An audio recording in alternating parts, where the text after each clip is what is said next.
Okay, so today I'm gonna be watching at least to the Battle of Siffin. Of the three rebel leaders, only Aisha survived the battle and its aftermath, being escorted back to Medina by her brother Muhammad ibn Abi Bakr, where she would live her days out in comfort, but with her political activity greatly curtailed. Yeah, that Zubair makes sense. I don't think killing Aisha would be a good move, right? She was, after all, still the wife of Muhammad, so yeah, that's probably the best they could have done there. Okay. was found. According to Al-Tabari, Zubair was found in and killed by Ammar. It should be noted that Caliph Ali did not order his men to murder him. Shortly after the battle's end by a trio of tribesmen and murdered while apparently trying to escape to his ally Muawiyah, the governor of Syria. At its foundation, the caliphate had been ruled and organized largely through the consensus of the companions in Medina, but for all Uthman's merits, his reign brought a definite shift away from the ideals of justice and Islamic unity the early caliphate inherited from the Prophet. In pre-Islamic Arabia, life had been divided sharply along clan lines, but under the caliphs Abu Bakr and Umar, brotherhood under Islam had superseded the tribal loyalties that existed before their faith. In his speech upon becoming the first caliph, Abu Bakr had emphasized to the gathered Muslims of Medina that he was not the greatest among them, and that he would welcome the help and truthful advice of his subjects, even if it meant speaking against his own suggestions. And though Abu Bakr had adult sons, he passed the caliphate on to his advisor and fellow companion Umar, rather than attempt to create a ruling dynasty. Umar had famously lived the same humble lifestyle as caliph as he had before his coronation. Yeah, Umar definitely is a man who disdained pleasure and worldly excess, and I feel like he was onto something with that. I definitely do think that, you know, the way he was thinking and also keeping, you know, the Muslims sort of separated from the luxuries of other places, like not wanting them to buy territory. I think he was onto something. Like, at first I was like, probably a bit rough, but like, considering what happened, I could see his reasoning down the line. And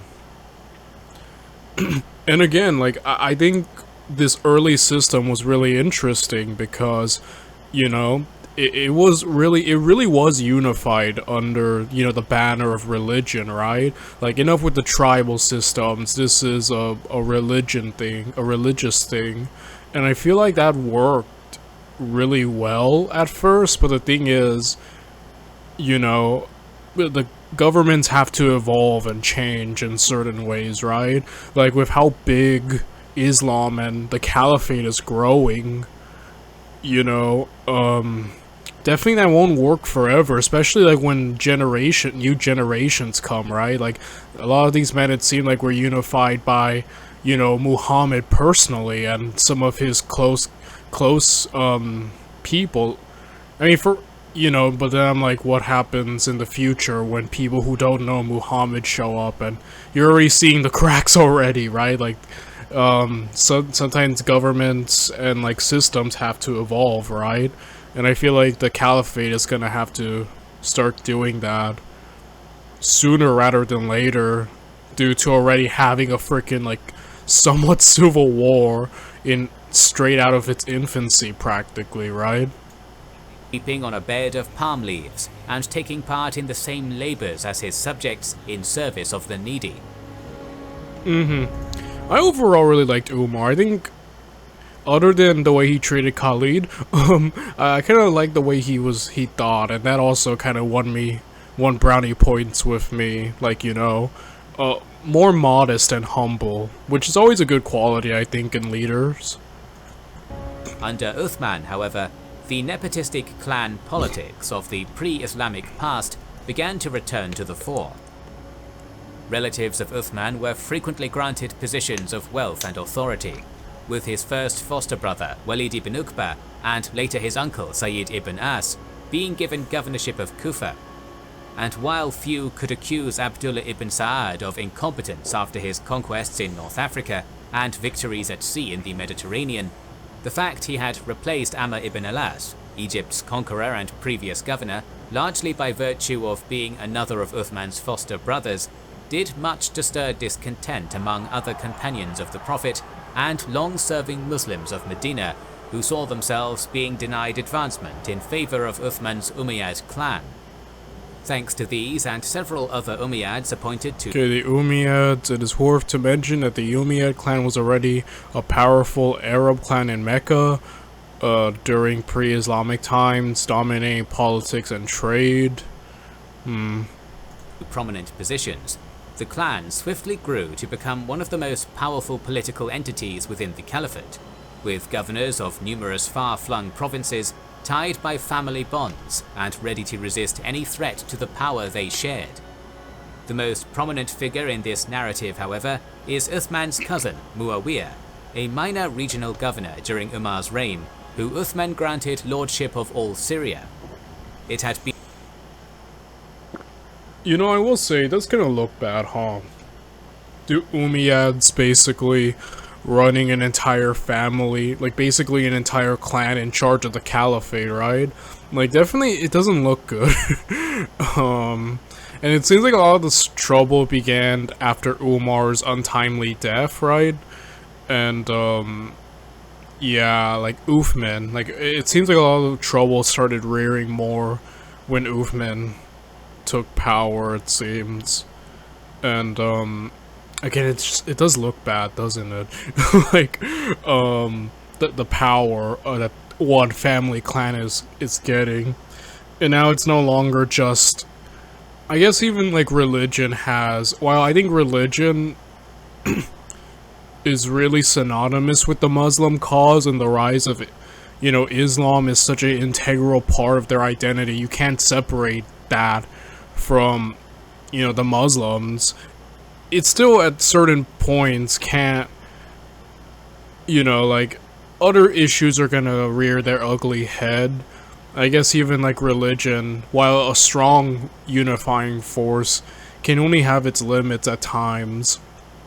You know, when like self-interest and like family stuff like this rear their heads, right?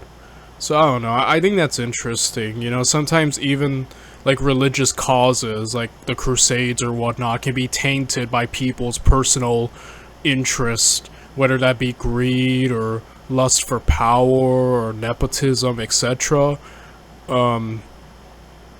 Sometimes issues like that just always appear, and you know, it's no different here. Been on Muawiyah's suggestion that Uthman had ordered the Caliphate's navy built, and its raids on Cyprus, Rhodes and Crete brought significant wealth pouring into Syria's coffers, making Muawiyah the most powerful out of a powerful family, and the most likely rival to Ali in the wake of Uthman's killing. Conflict between Muawiyah and Ali has long been an inevitability, as one of the first actions Ali had taken after his election as Caliph had been to order Muawiyah and many of Uthman's other appointed governors deposed. Muawiyah alone had been sufficiently powerful and secure in his position to refuse the order, and those governors that had been successfully deposed had flocked to back Muawiyah with whatever wealth or support they could offer. Now this is just interesting. Okay, I think we're gonna get another civil war, or at least another civil conflict between Muawiyah and Ali. I'm guessing this is where the Battle of Siffin begins. But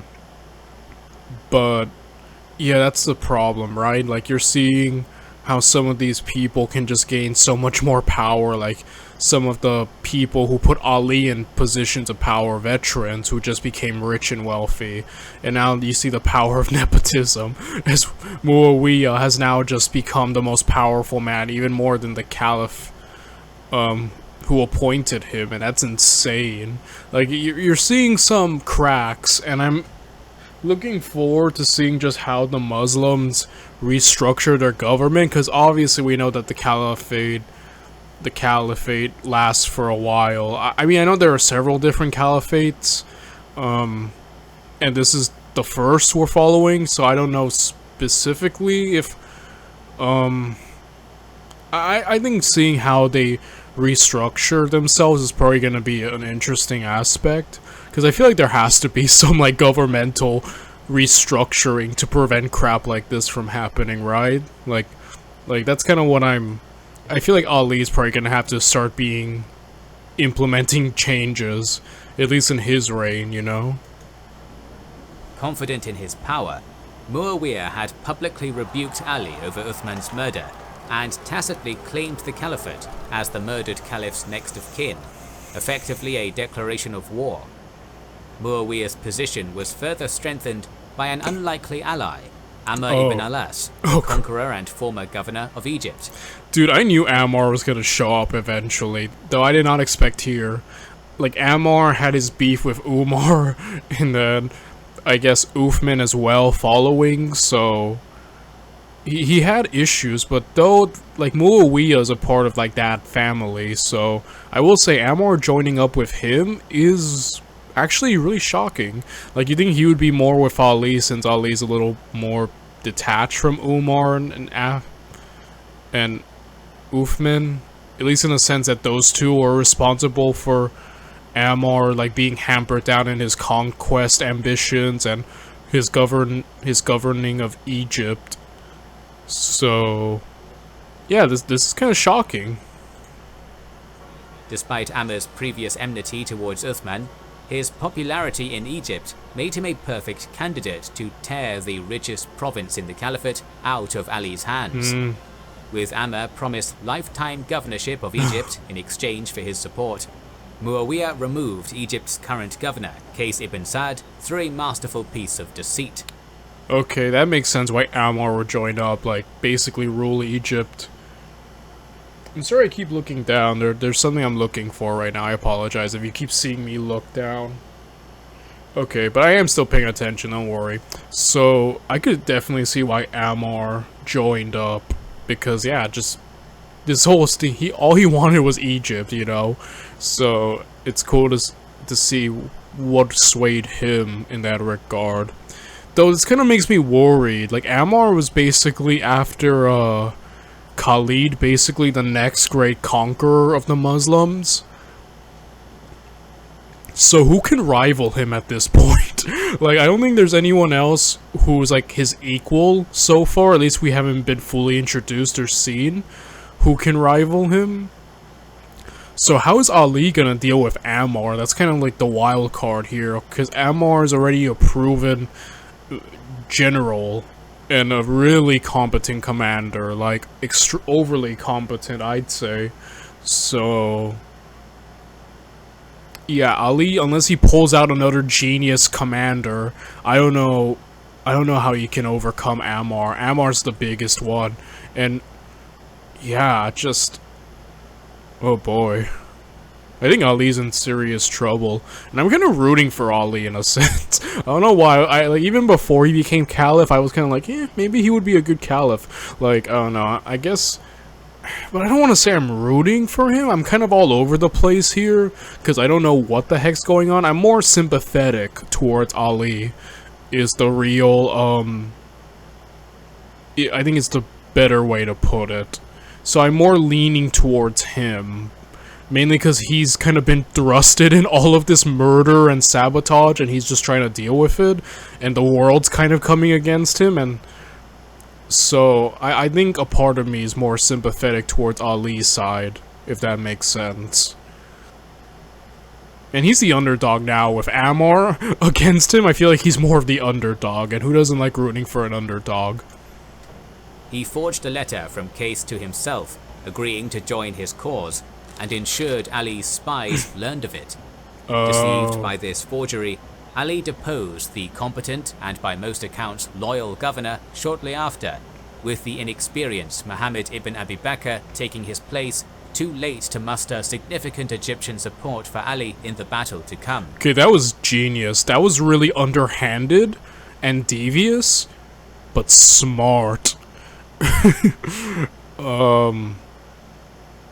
Dang, dude, Ali, I don't know how he's gonna pull this off. This is like, Ali has one advantage though.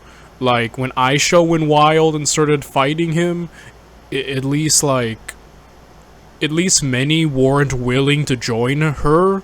And she was the wife of Muhammad, so she was a pretty important figure, but she couldn't rally that much support though, mainly because many of the Muslims didn't want to have a civil war. So unless that same principle can somewhat apply here, I think Ali could rally a significant force on his side. But then again, like, that's the point, that's kind of the problem though.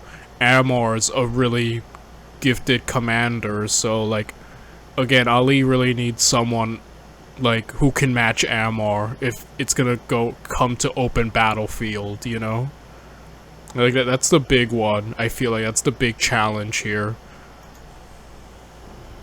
Ammar also helped Muawiyah forge an important alliance with the most powerful tribe of Yemen, the Himyar, who had once ruled a powerful independent kingdom in pre-Islamic times. With Ammar as his closest advisor, allies across the caliphate rallying to his banner, and Ali weakened by Aisha's recent rebellion, Muawiyah was in an incredibly secure position.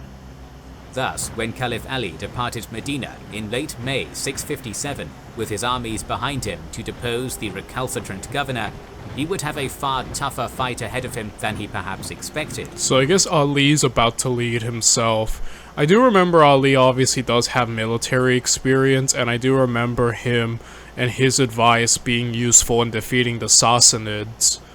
So obviously Ali, but like we didn't follow his exploits too much. I mean, he was mentioned at one time, but we followed a lot of Ammar's. That's why I think I might be underselling Ali a little, mainly because we haven't had much following of him or seeing the full range of his tactical or generalship, if you would.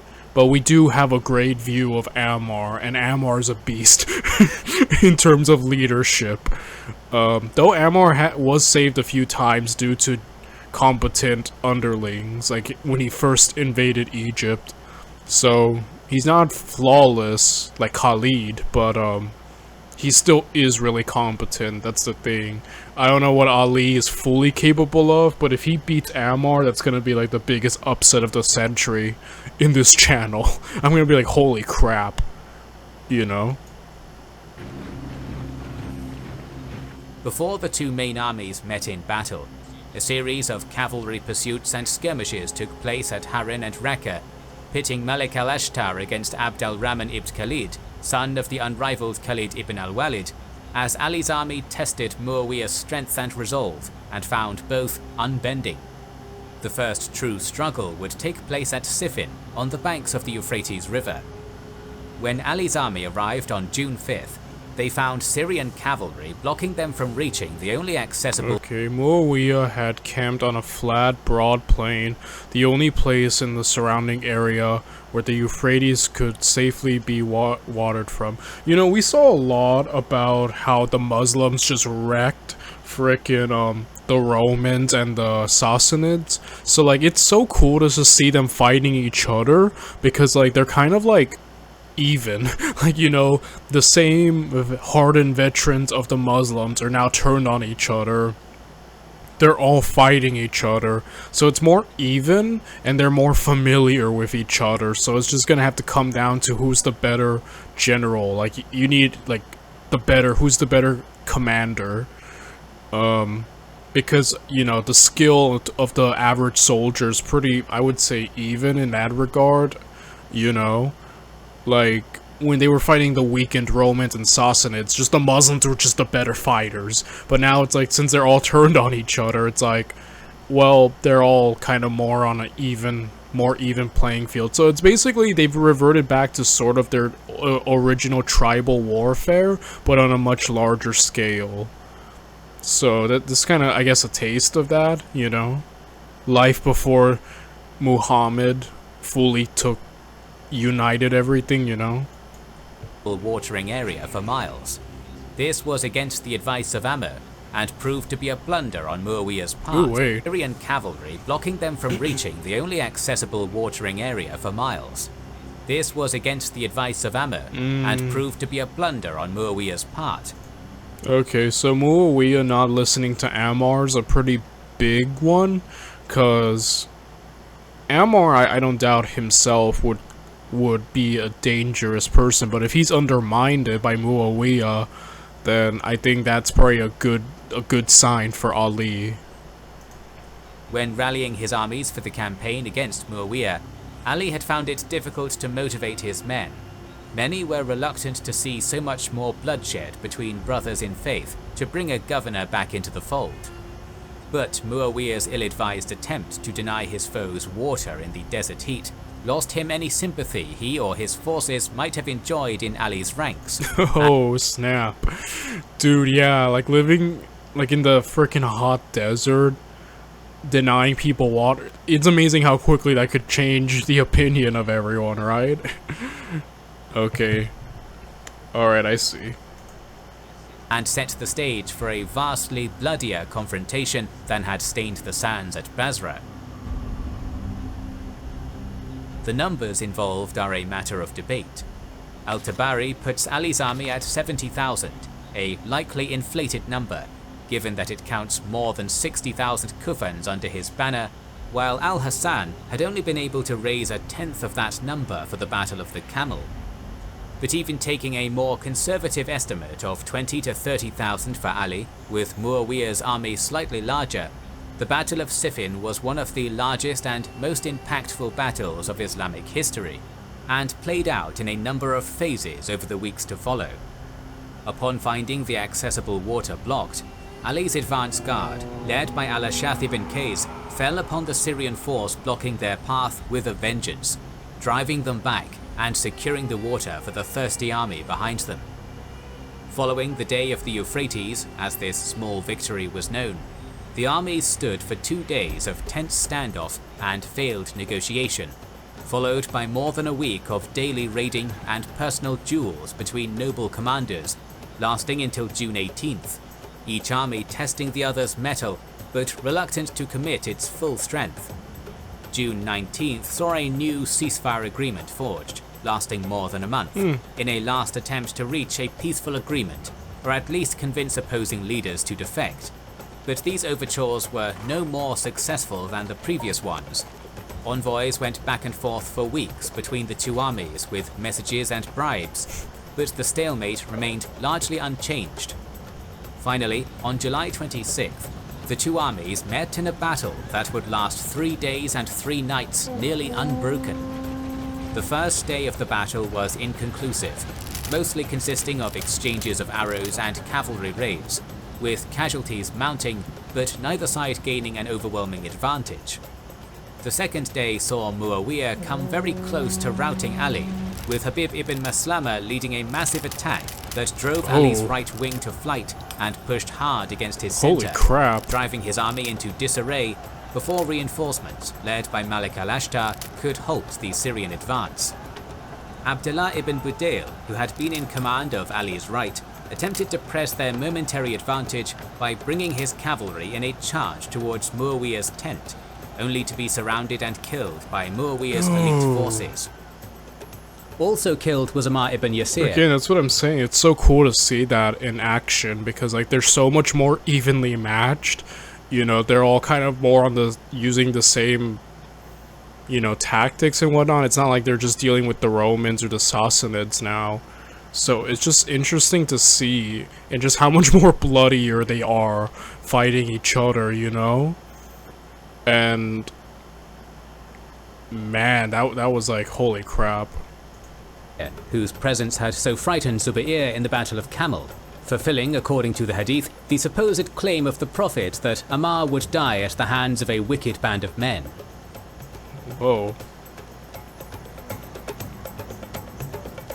The third day saw Muawiyah redouble his efforts to break Ali's right wing, sending his Himyarite allies against it under the leadership of Ubayd Allah ibn Umar, the disgraced son of Caliph Umar, whose name had been Okay, killed the newly converted Hormuzan and a Christian tutor who's suspected to be responsible for his father's murder. The honor of killings were strongly opposed by Saad. Tarnished by an unlawful honor killing, but whose parentage nevertheless made him a useful political prop for the would-be Caliph Muawiyah. This time, however, Ali's right held firm, killing both Ubaydullah and Chief Dul Qalar of the Himyar and inflicting terrible casualties. As the day drew on, the two armies were finally drawn into a general melee. The duels, maneuvers and archery exchanges that had defined the previous days giving way to a confused clash of swords and lances that continued through much of the night. As morning approached, after the bloodiest night of the civil war, Ali's army appeared to have the upper hand, having driven Muawiyah's forces back and even forced him to relocate his tent to a safer location after another charge on his camp. But it would not, in the end, be strength of arms that decided the battle's outcome. As morning arrived, a number of envoys from Muawiyah rode between the armies, Qurans on their lances as a... Okay, another source from Sahih stated that the Syrian army sent an envoy carrying either a book or a scroll of Quran with him and met Ali personally, but it did not mention the holy text being attached to soldiers' lances. A flag of truce, appealing to Ali to allow binding arbitration to settle his and Muawiyah's dispute. Though Ali held the advantage in battle, many of his soldiers, exhausted after the long battle and reluctant to continue fighting their brothers in faith, felt the offer provided an honorable alternative to further fighting, and ignored the encouragement of Malik al-Ashtar and others to continue fighting. His hands tied, Ali accepted Muawiyah's truce and call for arbitration, bringing an end to the battle. While he had been on the verge of winning the war. Wow. So I'm gonna end the video right here, because this is the end of the Battle of Siffin. I looked a little ahead. Tomorrow we'll look at the Battle of Nahwan. But yeah, that's not what I expected. I expect that kind of went out anticlimactically, right? But then again, I guess the biggest problem with Ali is the morale issue. Like, the Muslims don't want this war, but you know. So again, I think that's so far been the biggest problem, right? Like, the Muslims don't want any of this, but like, it's happening, so it's just dealing with it now. Yeah, I don't know, but I think that, yeah, Ali's hands have been tied. Really, Ali just been kind of like having to put up with a lot. I kind of like, I don't know. I'm very sympathetic towards his side in all this. I feel like I'm leaning towards him, but I'm not like fully committing to anyone. I'm just kind of watching this all play out, because I don't know who the heck is winning this Game of Thrones power struggle at the end.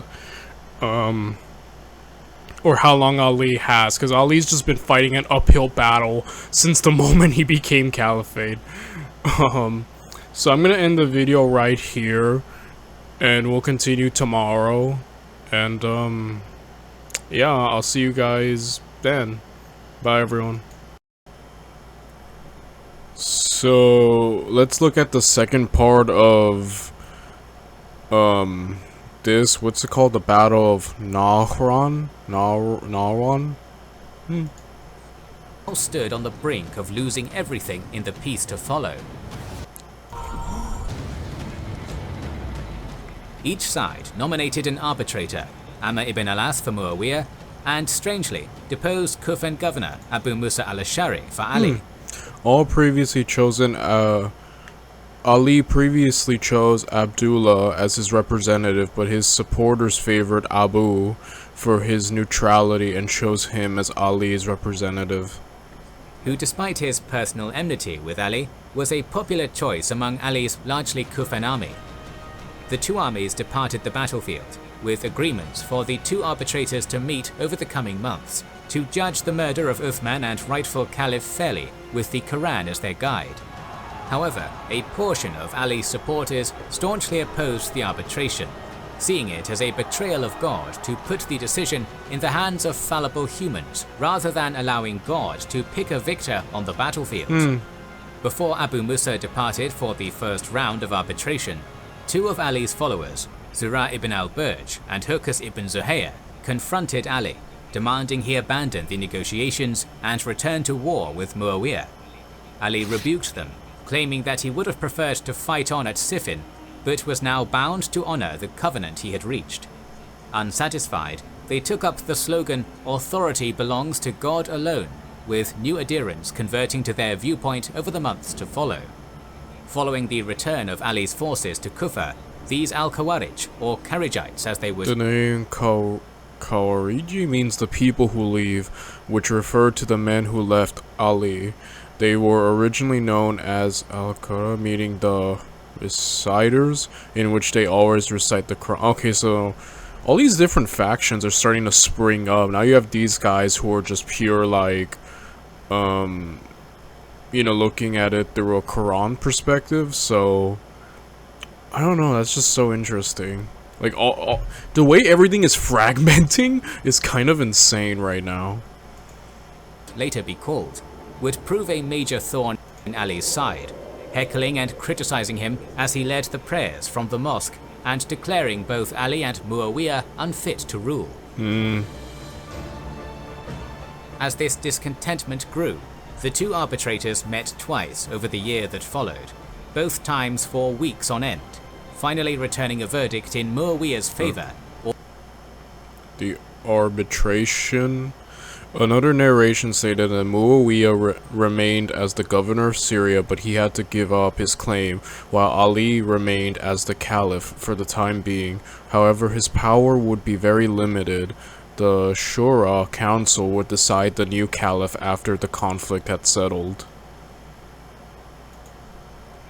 Ordering Ali deposed as caliph in April of 658.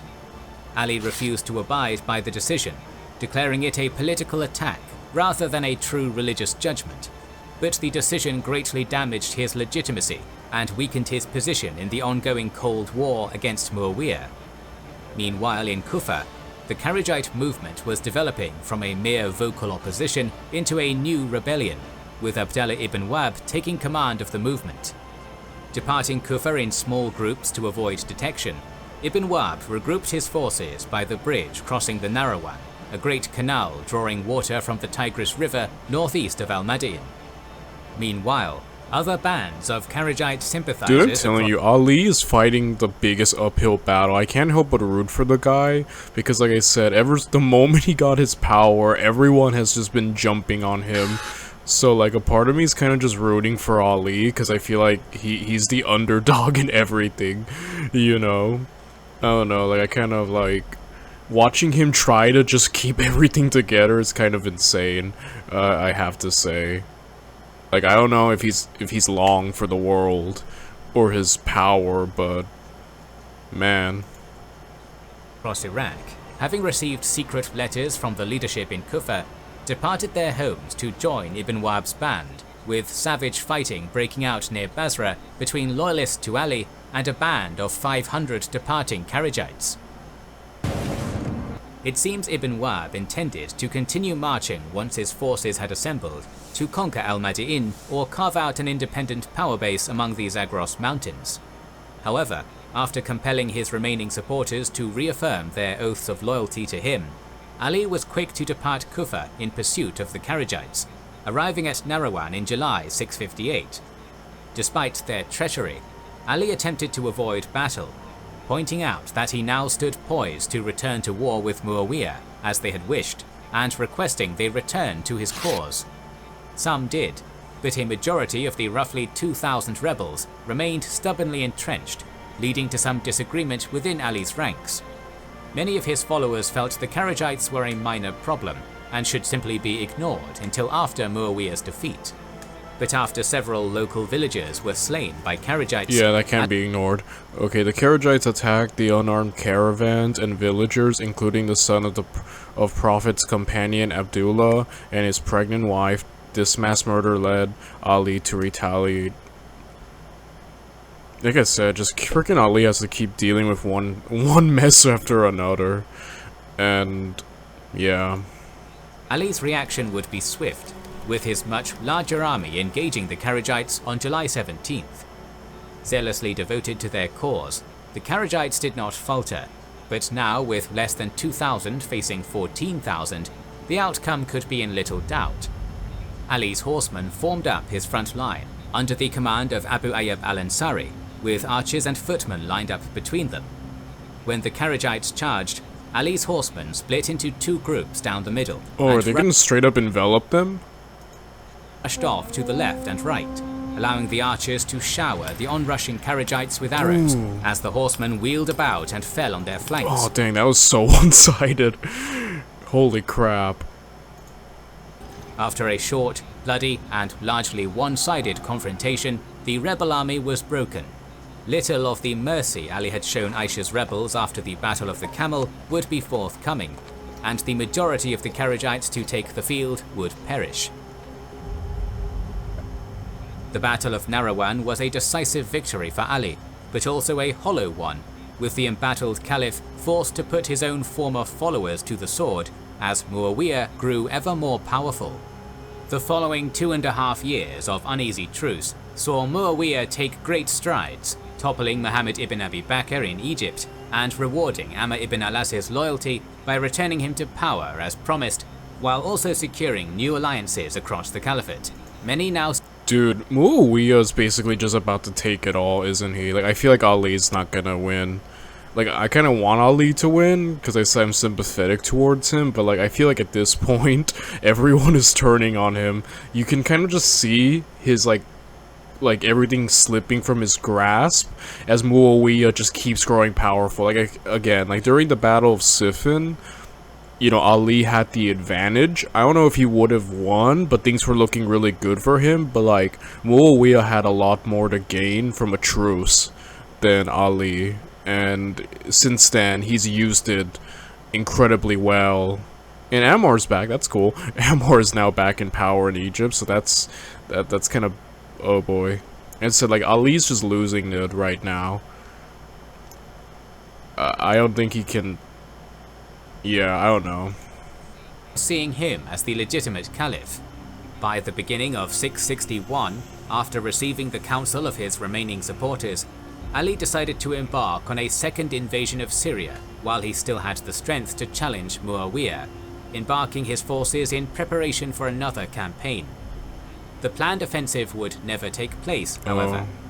Meeting in Mecca, 3 Kharijite conspirators made a pact to assassinate the 3 men they viewed as responsible for the civil war: Ali, Muawiyah, and Amr. 2 of the 3 assassination attempts failed, but on January 28th, as Ali sat praying in the great mosque of Kufa, the 3rd assassin, Abd al-Rahman ibn Muljam, struck him from behind with a poisoned sword, mortally wounding the caliph and avenging his comrades fallen at Narawan. With Ali dead, few remained who could deny Muawiyah the caliph. That's how Ali... You know, I'm not gonna lie, I can't... that caught me completely off guard. I thought we were gonna get another war right here, but... Man... I kind of feel bad for Ali. I feel like Ali, like, before all this happened, I feel like in a more peaceful transition in time, he would have been a pretty decent caliph. But he got thrusted into this through a murder of Uthman, you know, and then from then on, it just everyone was against him. Aisha, Muawiyah, just everyone just kept fighting him, and he just had to keep going for it. So I kind of feel bad, like, the man didn't really have, like, a minute. Like, he was fighting against a real uphill battle against the rest of the world. So, you know, GG, Kali. But I guess Muawiyah's gonna just be the new man in charge now. Ali's eldest son, Al-Hassan, was pressured into surrendering his claim to the throne, and Muawiyah took power nearly unopposed. Beyond the simple change in leadership, the first fitna, as the civil war came to be known, would have a massive impact on Islam's history. It split a religious and cultural movement that, united, had conquered mighty empires. Even today, the divisions between the major sects of Islam can still be traced to the first fitna and the death of Ali. Ali's closest supporters denied the legitimacy of Muawiyah and his successors, elevating Ali and his family line to the role of divinely inspired imams. Known as the Party of Ali or Shi'at Ali, their movement remains strong today as Shia Islam, now divided into sects of its own. The majority of Muslims, accepting Muawiyah's ascension, are known as Sunni, hearkening to the Sunnah, the traditions and examples derived from the Prophet. Spreading and taking hold in North Africa, the Kharijites remained a maligned, antagonistic force, often in conflict with their fellow Muslims and what they saw as corrupt, illegitimate caliphs. Though their sect remained small, it would be at the heart of numerous uprisings and rebellions during the Umayyad period and in the following centuries as well. It was from within their ranks, though, that the more moderate and neutralist Abadi community would arise, a faith now dominant in Oman.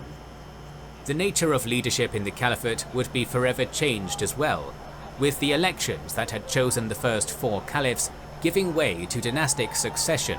Power would remain within the Umayyad clan for the following 90 years, marking the end of the Rashidun Caliphate.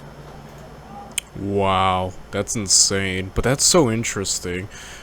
Yeah, just how everything has splintered, and it's so cool seeing and understanding, because I have heard of those different perspectives in Islam, and it's so cool to see just how it originated from this, and how that's gonna play a part going forward in everything. Overall, that's just so cool to just kind of witness all that, you know what I mean? So yeah, I'm gonna end the video right here, and I'll see you guys tomorrow when we continue. Bye everyone.